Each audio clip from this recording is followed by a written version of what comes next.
আসসালামু আলাইকুম। আমাদের বেস্ট ডিমান্ডিং তুর্কিশ জায়নামাজের ভিতরে যে 6 পিস যে জায়নামাজ ছিল, সেই 6 পিসের জায়নামাজ আজকে আবার দেখানো হচ্ছে, যেটা আপনার অনেকজন দেখতে চান। তা ভিডিওর মাধ্যমে ভালোভাবে দেখানো হয় না অনেকজনের। সো 6টা কোয়ালিটি, 6টা কালারের 6টা ডিজাইনের জায়নামাজ থাকবে এখানে। যে ফার্স্টে থাকবে এই কালার, পরে থাকতেছে এই যে একটা সুন্দর আরেকটি কালার, এইটা পরে তৃতীয় নাম্বার থাকতেছে হচ্ছে এই জায়নামাজটি,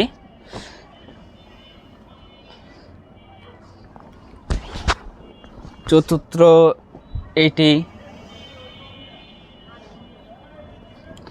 পঞ্চম মাশাল্লাহ আরও সুন্দর জায়নামাজ এগুলা। যে বেস্ট ডিমান্ডিং জায়নামাজের ভিতরে আমাদের হচ্ছে এটা একটি বেস্ট ডিমান্ডিং জায়নামাজ, তুর্কিশ জায়নামাজ, গিফটের জন্য বেস্ট আলহামদুলিল্লাহ। সো তাদের প্রয়োজন ইনশাআল্লাহ ইনবক্সে নক করতে পারেন, তো আমাদের হোয়াটসঅ্যাপে যোগাযোগ করতে পারেন ইনশাআল্লাহ। আমাদের হোয়াটসঅ্যাপ নাম্বার হচ্ছে 01720601515।